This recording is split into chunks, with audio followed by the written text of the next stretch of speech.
Hello दोस्तों, तो स्वागत है हमारे YouTube चैनल मिशन 2 पे। तो दोस्तों, आप सभी कैसे हैं और आप सब की ये एग्ज़ाम की तैयारी कैसे चल रही है। उम्मीद करते हैं आप लोग भी अच्छे होंगे और आपकी तैयारी भी अच्छी होगी, है ना। चलिए, आज इस वीडियो में देखने वाले हैं क्लास 9th का हिंदी का मॉडल सेट 1 लेकर आया हूँ। ठीक है, आज इस वीडियो में मैं पूरा फुल सॉल्यूशन दूंगा। ठीक है, तो आप इस वीडियो को शुरू से लेकर अंत तक बने रहिएगा। ठीक है, और हम इस वीडियो में बताने वाले हैं कि किस मॉडल में प्रश्न पूछेगा। ठीक है, तो शुरू से लेकर अंत तक रहिएगा। और अगर चैनल पे नए हैं तो सबसे पहले सब्सक्राइब कर लीजिएगा और बेल आइकन बटन को घंटी जो बगल में होगा उसको प्रेस कर दीजिएगा। ठीक है, इससे क्या है कि हर आने वाले वीडियो का नोटिफिकेशन सबसे पहले आपको मिले। तो चलिए, ज़्यादा लेट ना करते हम लोग क्वेश्चन की तरफ बढ़ते हैं। तो क्वेश्चन को बढ़ने से पहले हम लोग इस पैटर्न को समझते हैं कि किस पैटर्न में आप लोग का ये हिंदी का एग्ज़ाम लेने वाला है। ठीक है, तो सबसे पहले अगर हम लोग देखते हैं कि गद्यांश से कितना मार्क्स का होगा। ठीक है, गद्यांश तो दोस्तों ये गद्यांश से जो होगा आप लोग का 6 मार्क्स का क्वेश्चन पूछेगा। और उसके बाद पाठ से आप लोग का 12 मार्क्स का पूछेगा। ठीक है, और उसके बाद कृतिका, तो कृतिका से जो आप लोग का जो बुक जो पतला वाला है उससे आप लोग का 6 मार्क्स का पूछेगा। ठीक है, और पत्र से जो आप लोग का पूछेगा वो भी आप लोग का 5 मार्क्स का पूछेगा। और निबंध होता है, ठीक है, हाँ, निबंध जो होता है वो आप लोग का यहाँ से 6 मार्क्स का पूछेगा। और लास्ट में जो क्वेश्चन पूछेगा संवाद का, ठीक है, किसी से वार्तालाप करने के लिए, वो आप लोग का 5 मार्क्स का पूछेगा। तो दोस्तों, हम अगर इसको देखते हैं, सबको ऐड करते हैं तो आपका टोटल मार्क्स हो जाता है 40। ठीक है, और ये 40 आप लोग का इस हिंदी एग्ज़ाम में होगा। ठीक है, 40 मार्क्स का प्रत्येक सब्जेक्ट आप लोग को पता ही होगा। ठीक है, तो आप लोग यहाँ से गद्यांश को अच्छा से देख लीजिए। पाठ से आप लोग का 12 मार्क्स का पूछने वाला है, सबसे ज़्यादा पाठ से पूछने वाला है। कृतिका बुक पतला बुक है, उससे भी आसान है। ठीक है, 6 मार्क्स का यहाँ से पूछेगा। पत्र आप लोग का 5 मार्क्स, निबंध और संवाद आप लोग का 5 मार्क्स होगा। ठीक है, तो ये आप लोग को पैटर्न समझ में आ गया होगा कि किस टाइप से क्वेश्चन पूछने वाला है। ठीक है, कि किस मॉडल में पूछने वाला है। चलिए, तो अब हम लोग क्वेश्चन की तरफ बढ़ते हैं।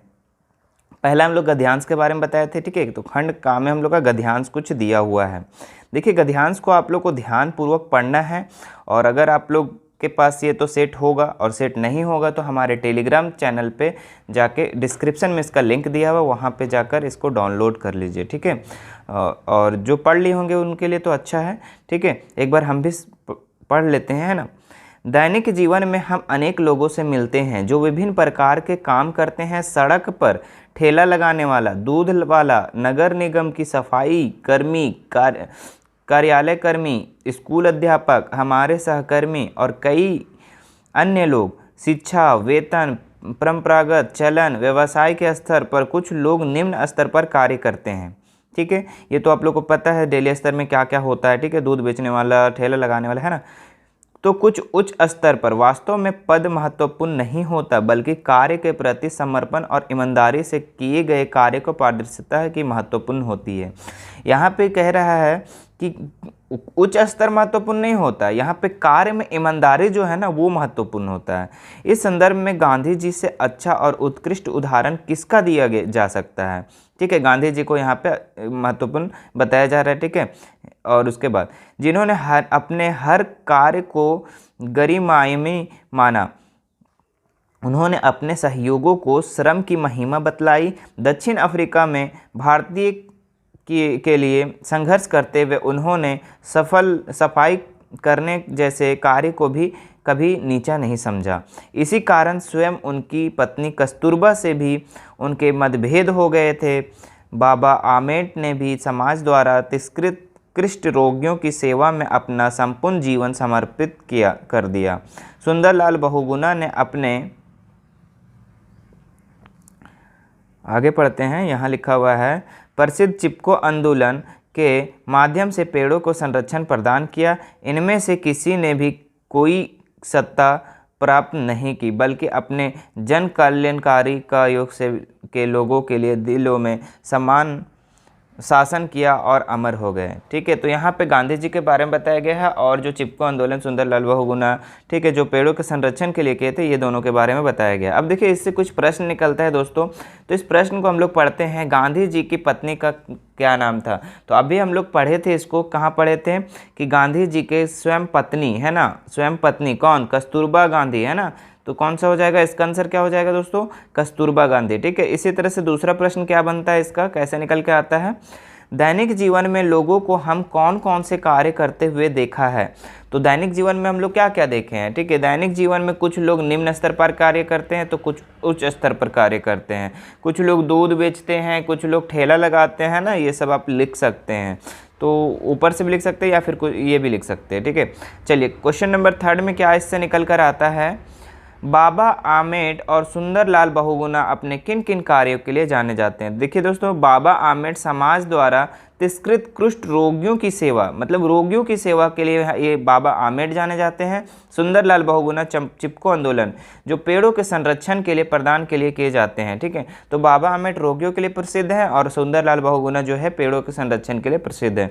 तो यहाँ से 3 प्रश्न इसका बन जाता है दोस्तों। तो आप लोग को इसमें कोई हार्ड नहीं लेना है। ठीक है, यहाँ पे आप लोग का पैसेज चेंज भी हो सकता है। ठीक है, तो आप लोग को पैसेज एकदम ध्यानपूर्वक पढ़ना है। देखिए क्या ये सब प्रश्न उत्तर जो हुआ, क्या ये पैसेज से बाहर था? नहीं, इसी से था। ठीक है, आपको अच्छा से पढ़ना है और रीड करना है, उसके बाद उत्तर देना है। ठीक है, चलिए खंड खा में देखते हैं हम लोग दोस्तों। यहाँ पे खंड खा में पाठ्य पुस्तक से जो पूछने वाला है 12 मार्क्स का टोटल पूछने वाला है। ठीक है, तो यहाँ पे हम लोग देखते हैं, बालिका मैना ने सेनापति हे को कौन कौन तर्क देकर महल की रक्षा के लिए प्रेरित किया? ठीक है, तो इसका आंसर देखिए दोस्तों क्या लिखना है। बालिका मैना ने सेनापति हे को निम्नलिखित तर्क देकर महल की रक्षा करने के लिए प्रेरित किया। तो का नंबर इसका है, क्या क्या किया? इस जड़ पदार्थ महल ने अपना कोई अपराध नहीं किया है, अतः इसका कोई विध्वंस नहीं होना चाहिए। मतलब कि ये कोई महल जो है अपराध नहीं किया है, तो इसको आप लोग नहीं तोड़िए। ठीक है, खा नंबर, जिन्होंने आपके विरुद्ध शास्त्र उठाए हैं, मैं उसे दोषी मानती हूँ, आप उन्हें सजा दीजिए।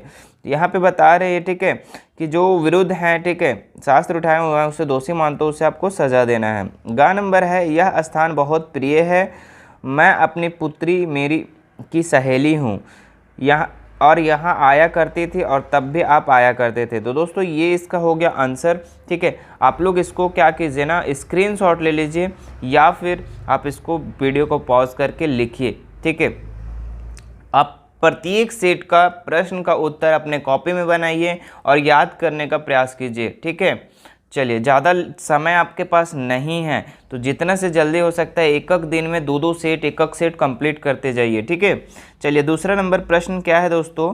ठीक है, ये पाठ से है, महादेवी वर्मा उर्दू फारसी क्यों नहीं सीख पाई? तो देखिए इसका आंसर क्या है, महादेवी वर्मा उर्दू फारसी में बिल्कुल रुचि ही नहीं थी। ठीक है, उसका रुचि ही नहीं तो सीखेगी कहाँ से, है ना। उनके शब्दों में वे बाबा अवश्य थे कि वो उर्दू फारसी सीख लूँ, लेकिन वह मेरे वश की नहीं थी। ठीक है, जैसे कि यहाँ पे उसका तो चाह था। ठीक है, यहाँ पे क्या बता रहा है कि उसके मन में जो उसके शब्दों में बाबा थे, उर्दू फारसी सीख लूँ, लेकिन वह मेरे वश में नहीं थी। इसलिए जब उन्हें उर्दू पढ़ाने के लिए मौलवी साहब घर आते थे तो लेखिका चारपाई के नीचे छिप जाती थी। इस तरह महादेवी वर्मा उर्दू सीख नहीं पाई। तो दोस्तों अगर टीचर आया, टीचर आने से ही अगर ये कोई छुप जाएगा तो कोई पढ़ पाएगा? नहीं पढ़ पाएगा, है ना। तो इसका आंसर ये है। ठीक है, महादेवी वर्मा उर्दू सीख नहीं पाई क्योंकि वो मौलवी आता था घर पढ़ाने के लिए, तो वो क्या करती थी, चारपाई के नीचे छिप जाती थी महादेवी वर्मा। ठीक है, तो ये इसका आंसर हो गया दोस्तों, इसको आप लिख लीजिए। चलिए इसका अगला क्वेश्चन क्या है, कोयल की कुकू सुनकर कवि की क्या प्रतिक्रिया थी? तो कोयल का कुकू सुनकर कवि क्या प्रतिक्रिया किया, क्या है ना, रिएक्ट किया। तो इसका आंसर हो जाएगा हम लोग का, कोयल की कुकू सुनकर कवि को लगा कि जैसे वह कोई किसी का संदेश लाई है, इसलिए कवि उससे कहता है कि तुम चुप क्यों हो, रह जाती हो कोयल, स्पष्ट बोलो। ठीक है, यहाँ पे कह रहा है कि कवि को लगता है, ठीक है, कवि की क्या प्रतिक्रिया, लगा कि वो जो कोयल आया वो कोई संदेश लाया है, इसलिए कवि उसको कहता है तुम चुप क्यों हो, बोलो, स्पष्ट बोलो, है ना। तो ये इसका आंसर हो जाएगा दोस्तों। चलिए घ नंबर देखिए दोस्तों, बच्चे काम पर जा रहे हैं, कविता के आधार पर कवि क्या बतलाना चाह रहा है। ठीक है, तो बच्चे काम पे जा रहे हैं, कविता में आधार पर कवि क्या बतलाना चाह रहा है। तो इसका आंसर हो जाएगा दोस्तों, इस कविता में कवि ने समाज को जगाने के लिए दो प्रकार के प्रयत्न किए। पहले उन्होंने सुबह सुबह कोहरे पर काम जाते हुए बच्चों को चित्र प्रस्तुत किया। ठीक है, कोहरे पर जो सुबह सुबह काम करते बच्चे जा रहे थे, ठीक है, बच्चे, उनका क्या क्या चित्र को प्रस्तुत किया। इससे पाठकों के हृदय में करुणा उपजाने का प्रयास किया। दूसरे, उन्होंने शून्य संवेदना शून्य समाज का व्यंग्य किया। समाज के लोग बाल मजदूरी को देखकर चिंतित नहीं होते। मतलब यहाँ पे लोग क्या है कि बच्चे काम कर रहे हैं, क्या कर रहे हैं, ठीक है, लोग का जो फीलिंग्स है वो बाहर नहीं निकल पा रहा था। तो कवि वो जो प्रस्तुत किया इस कविता को कि अगला का फीलिंग, ठीक है, लोग का फीलिंग जागे यहाँ पे। ठीक है, इस सामान्य बात को कहकर टाल देते कवि ने इस भावना शून्यता को भयानक कहा है। इस प्रकार कवि बतलाना चाहते कि बाल श्रम पर व्यवहारिक प्रतिबंध लगाना चाहिए। ठीक है, यहाँ पे क्या है ना कि बच्चे लोग सुबह सुबह काम पर जा रहे हैं, ठीक है, उसे रोको, कवि यही बतलाना चाह रहा है। ठीक है, उसे रोको। वो जो चित्र प्रस्तुत किया है इसी चीज़ को प्रस्तुत किया है कि वो उस लोग के अंदर ये फीलिंग है, जागृत हो। ठीक है, तो ये इसलिए इसको प्रस्तुत किया। ठीक है, तो कवि ये चीज़ बताना चाह रहा था कि बाल जो श्रम है, ठीक है, उसको व्यवहारिक प्रतिबंध लगना चाहिए। ठीक है, तो इसको आप आंसर लिख सकते हैं। ठीक है, तो हम जो दोस्तों इतना पढ़ के समझा रहे हैं तो आप लोग समझने का भी प्रयास कीजिए। ठीक है, चलिए अगला नंबर देखते हैं हम लोग। अंगा नंबर, सखी ने गोपी से कृष्ण का कैसा रूप धारण का आग्रह किया था। तो सखी गोपी से वही सब कुछ धारण करने के लिए कहती है जो कृष्ण धारण करते हैं। ठीक है, सखी गोपी से क्या कहती है कि आप वही सब धारण करो जो कृष्ण धारण करते हैं। सखी ने गोपी से आग्रह किया कि वह कृष्ण के समान सर पर मोर पंखों का मुकुट धारण करे। ठीक है, सखी ने गोपी से क्या आग्रह किया कि वो सर पे कृष्ण का मुकुट, कृष्ण के समान, कृष्ण के जैसा मोर का पंखों का मुकुट धारण करे, गले पर गुंजों की माला पहने, तन पर पीले वस्त्र पहने, हाथों में लाठी थामे पशुओं के संग विचरण करे। तो दोस्तों यहाँ पे सखी गोपी से आग्रह करते हैं कि आप कृष्ण के समान बनो। ठीक है, मुकुट पहनो, है ना, ये सब। तो इसका आंसर ये हो जाएगा दोस्तों, इसको आप लोग नोट डाउन कर लो। चलो आगे आते हैं। 4 नंबर इसका, मैना जड़ पदार्थ मकान को बचाना चाहती थी पर अंग्रेज उसे नष्ट करना चाहते थे, क्यों। तो मैना जो जड़ मकान को क्या करना चाहते थे, बचाना चाहते थे, लेकिन उसका अंग्रेज को नष्ट करना चाहते थे, क्यों। तो देखिए दोस्तों, मैना अपने मकान को बचाना चाहती थी क्योंकि उसी मकान में पत्नी पली बड़ी थी, वह मकान का पैतृक धरोहर थी। तो दोस्तों अगर अपना घर है तो हम तो बचाना ही चाहेंगे ना। तो वो मैना का अपना घर था, पैतृक घर था, ठीक है, अपने पिता का घर था, तो उसको बचाना चाहती थी वो। चलिए अगला आते हैं हम लोग यहाँ पे, इसी में इसका आंसर है,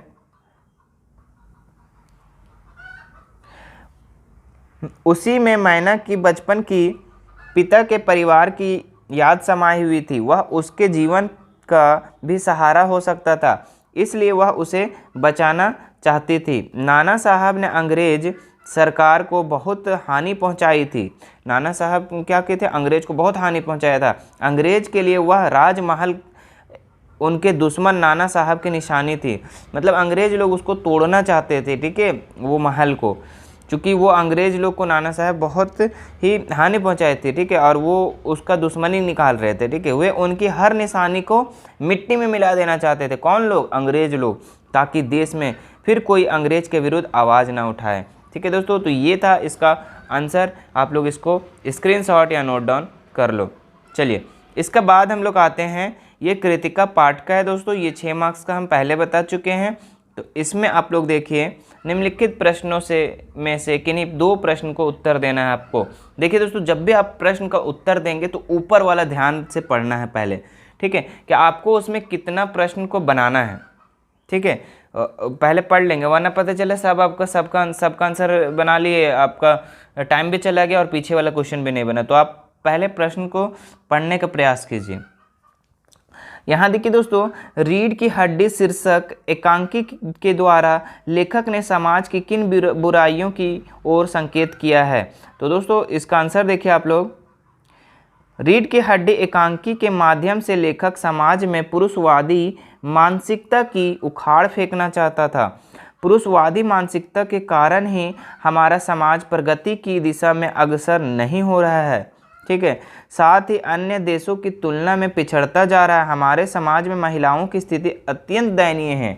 तो दोस्तों रीढ़ की हड्डी से ये चीज़ लेखक बताना चाह रहा है, ठीक है, कि यहाँ पे लोग पुरुष को फिर ये दे रहे हैं, ठीक है, पुरुष को आगे बढ़ा रहे हैं, लेकिन महिला की तरफ कोई ध्यान नहीं दे रहा है, ठीक है, वो दयनीय अवस्था में, ये चीज़ बताना चाह रहा है।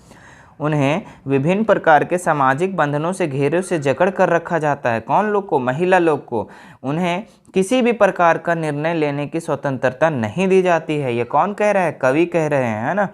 साथ ही विभिन्न प्रकार के नियम उन पर थोपे जाते हैं। इस प्रकार लेखक इस पाठ के माध्यम से समाज की व्याप्त विसंगतियों की ओर ध्यान आकृष्ट करना चाहता है, साथ ही महिलाओं को पूर्ण एवं स्वतंत्र रूप से जीने पर भी बल देता है।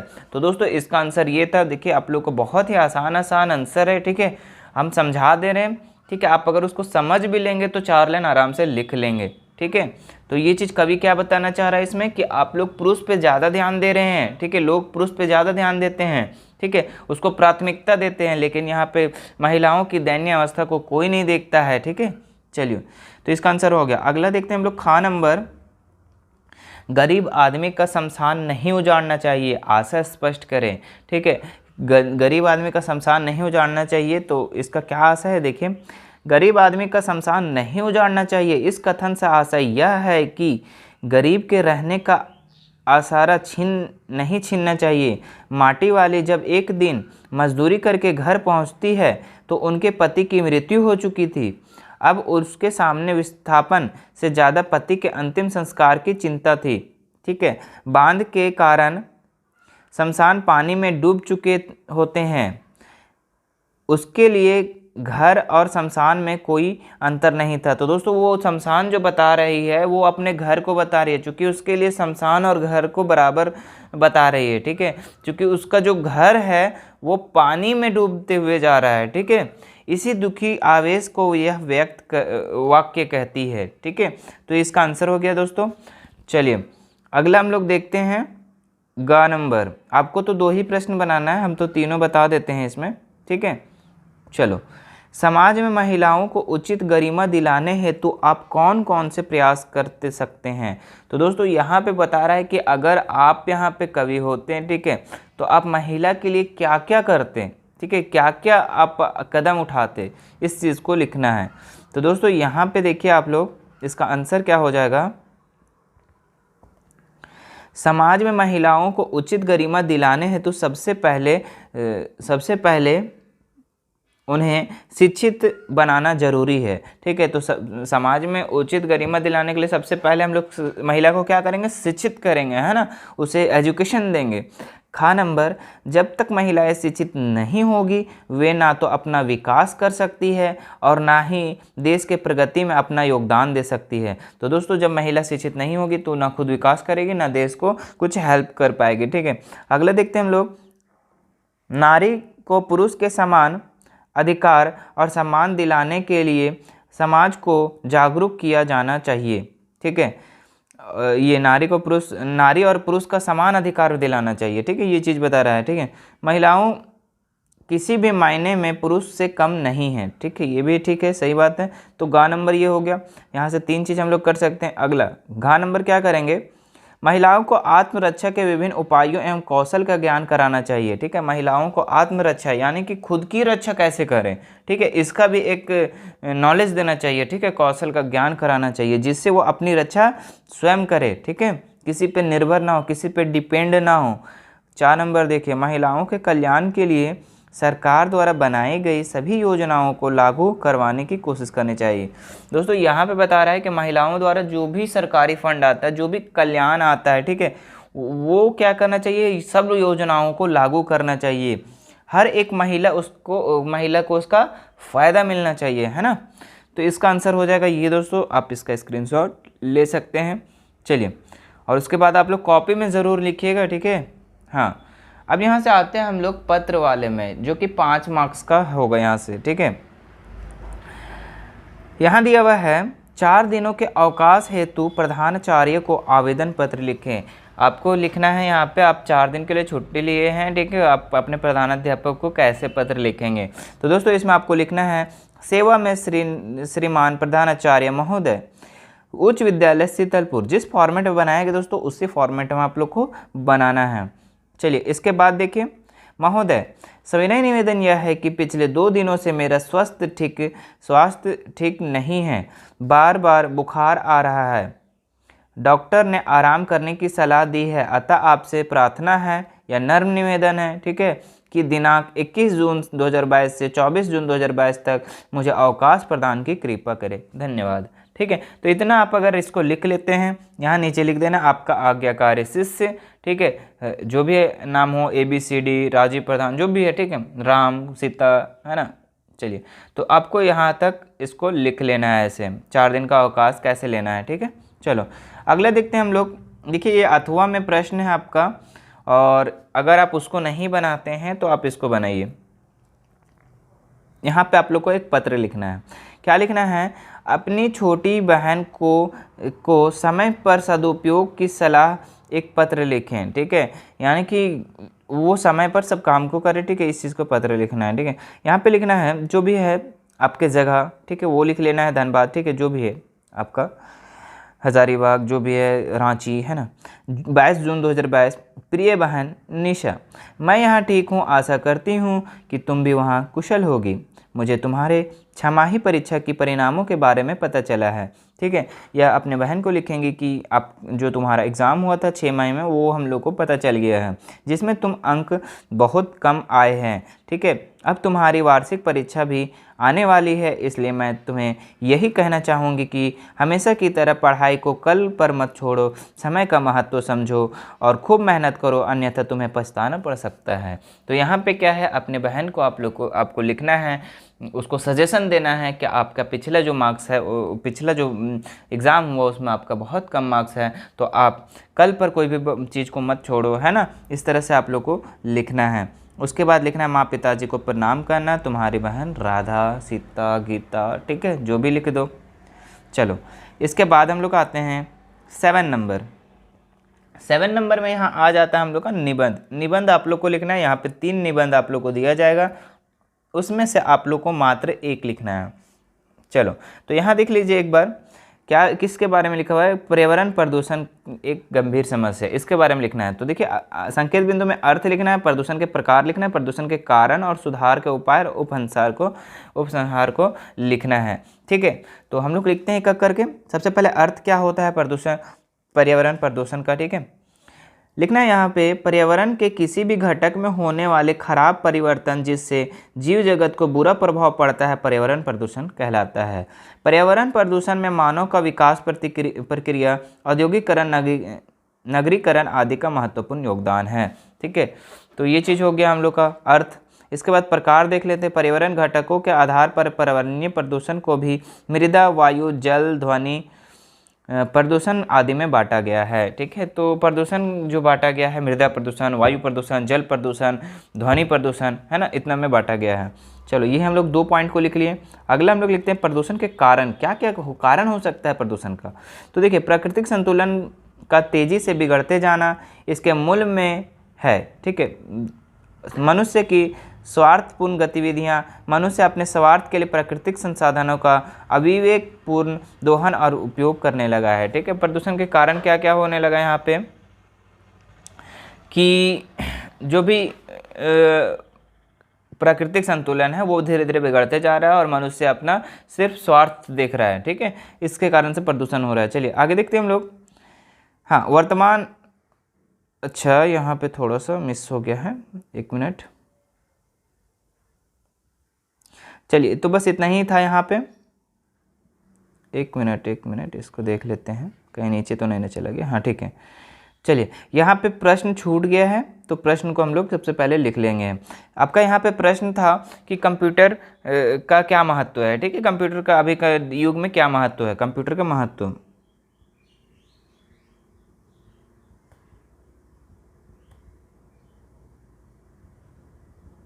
ठीक है। तो कंप्यूटर का क्या महत्व है इसके बारे में हम लोग लिखेंगे। ये अथवा में था, अगर आप उसको नहीं लिखते हैं तो इसको लिखिए, ठीक है। यहाँ देखिए इसका क्या लिखा हुआ है, कंप्यूटर युग वर्तमान युग कंप्यूटर युग है। यदि भारतवर्ष पर नज़र दौड़ा कर देखें तो हम पाएंगे कि आज के जीवन में लगभग सभी क्षेत्रों में कंप्यूटर का प्रवेश हो गया है। बैंक, रेलवे स्टेशन, हवाई अड्डे, डाकखाने, बड़े बड़े उद्योग, कारखाने, व्यवसाय, हिसाब किताब, रुपये गिनने की मशीन तक कंप्यूटरकृत हो गई है। मतलब पैसा भी गिनो तो कंप्यूटर से गिनो, ठीक है। तो ये आज का कंप्यूटर का क्या महत्व है इस चीज़ के बारे में बता रहा है, आज का युग में कहाँ कहाँ इसका ज़रूरत पड़ रहा है।